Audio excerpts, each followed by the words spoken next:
Jadi lagi kan ngadep kamera depan.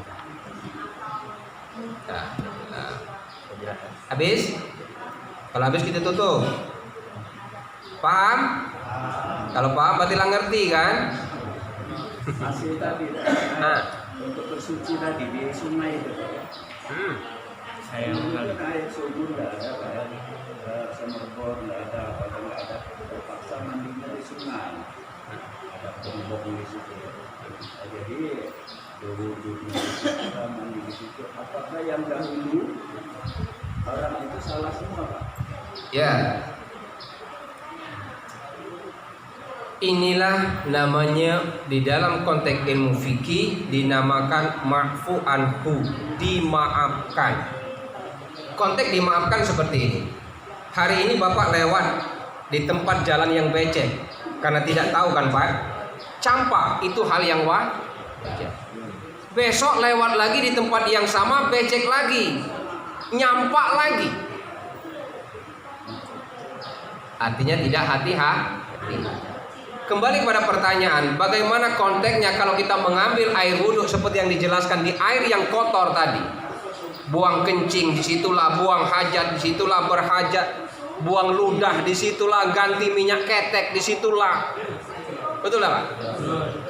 Kan budaya kita di Pantai Timur saya itu. Ganti ketek motor laut, dah bobos, buang olinya ke semua itulah.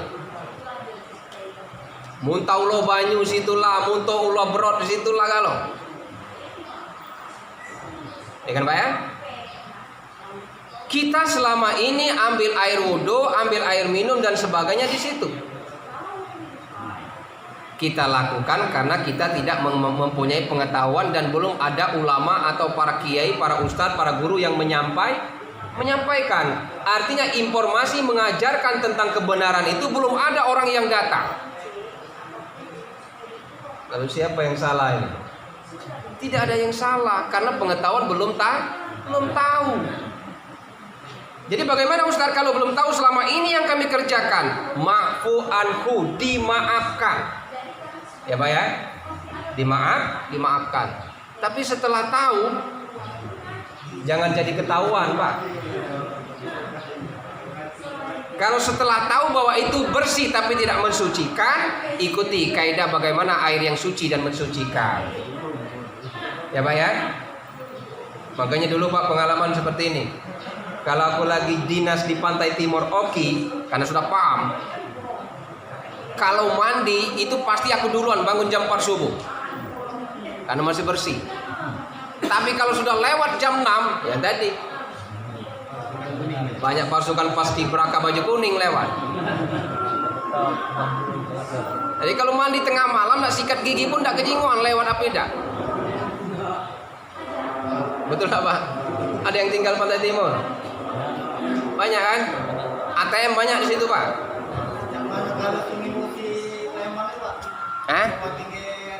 Yang jelas seperti ini. Kita diajarkan wara. Wara itu artinya menjaga. Menjaga diri kita terhindar dari perbuatan yang tercela yang menyebabkan hadas itu terkena pada diri kita. Kenapa kita harus menjaga? Manusia punya akal. Kalau hidup mau bersih, ini jalannya.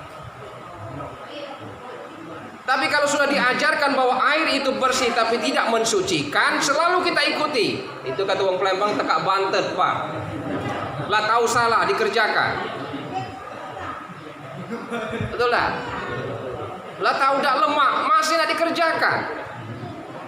Kita ibadah mau diterima atau tidak Pak? Kalau ibadah tadi mau diterima, syaratnya harus bersuci, ambil air wudhu yang sesuai dengan syarat. Tidak usah air sungai, air kelapa bersih, tapi tidak mensucikan kan? Apalagi air sungai yang sudah seperti kuah lontong, Pak. Nah, mulai hari ini jaga. Kalau di rumah misalnya air sungai, tampung di bak, endapkan, disaring. Kan kita banyak drum-drum biru yang kapasitasnya 200 liter itu. Manusia punya akal, ya kan? Manusia punya akal. Bagaimana dia menjaga kebersihan dirinya, baik dalam beribadah maupun dalam kehidupan bermasyarakat. Tidak perlu diajari Pak ya. Mungkin kurang bersih, pakai rinso. Tidak bersih pakai rinso, pakai Bike Clean, Pak. Pakai rinso, pakai Bike Clean tidak bersih, buang. Ambil baju yang baru di toko, Pak. Nah, kira-kira mah itu. Iya kan? Banyak jalan menuju Roma, Mas. Dah, masih ada lagi dah. Bis. Habis beda. Apa lesunya nih? Baru ya? Baru berapa hari? 9 bulan. Hah? 9 bulan.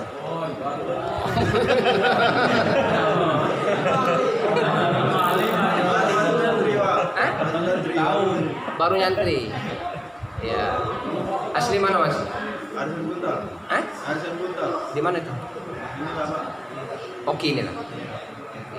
Berapa usia sekarang? 26. 26. Sudah berkeluarga? Anak? Berapa tahun Tuhan kasih kita untuk nyantri di sini? 8 tahun, Pak. 8. Berarti kalau 8 tahun selesai S2 ya. S1 4 tahun, S2 4 tahun. Ya kan? Keluar dari sini, masuk pondok lapas, masuk jadi napi, keluar jadi santri.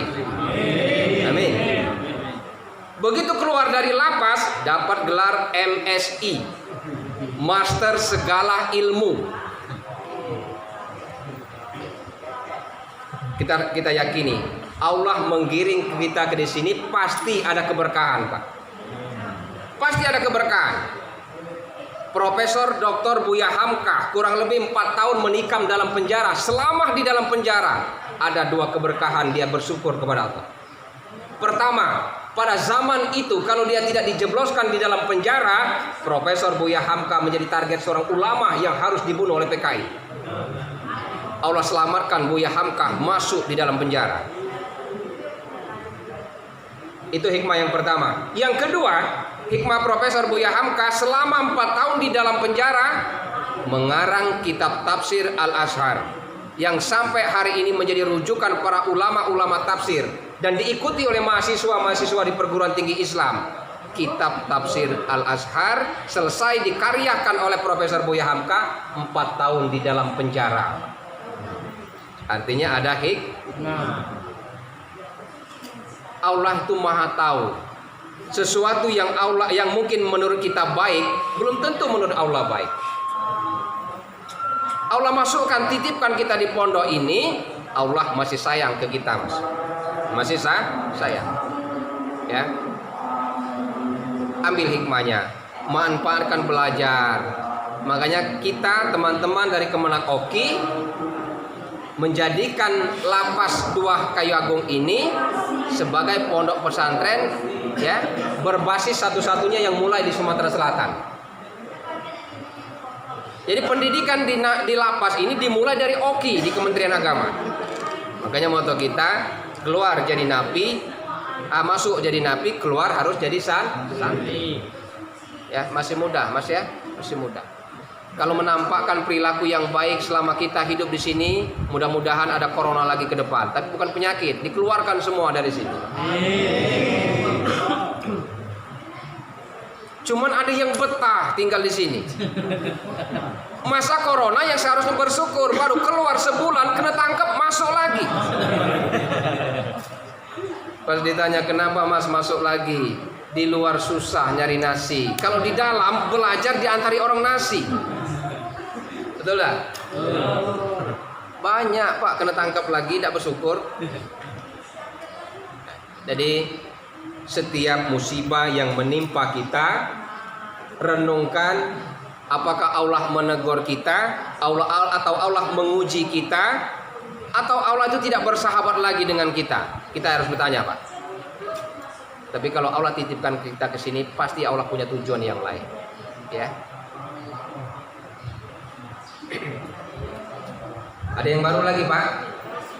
Siapa Mas namanya? Ruslan. Ruslan. Masuk Oki ya? Ayo ya. Kasusnya apa? Narkoba. Siapa tahu singkatan narkoba?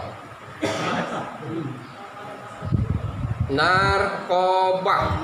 Neraka akan ramai kalau orang-orang berpaling dari Allah. Itu narkoba, Pak. Betul enggak? Narkoba. Neraka akan ramai kalau orang-orang itu berpaling dari Allah. Artinya apa?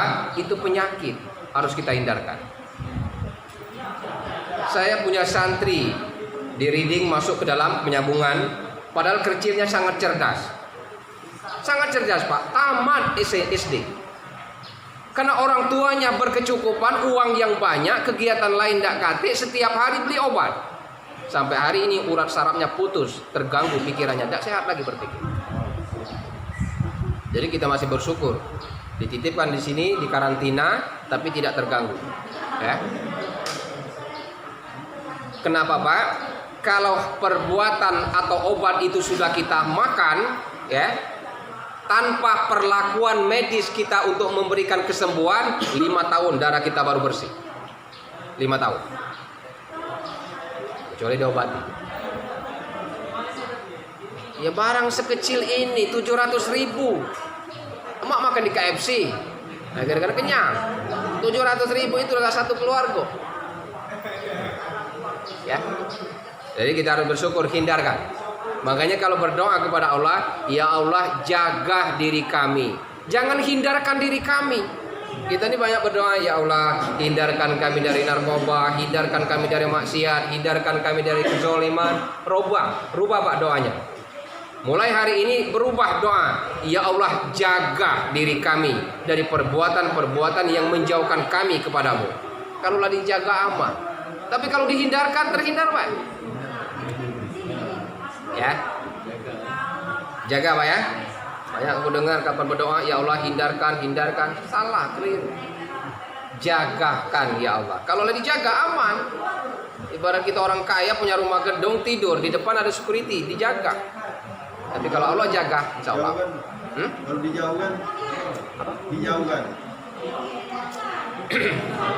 Coba lemak dijauhkan, lemak dijaga kira-kira.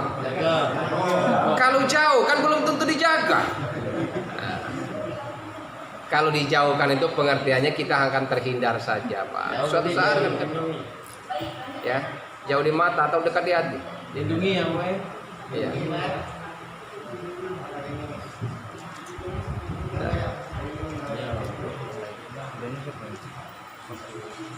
Dan apa lagi?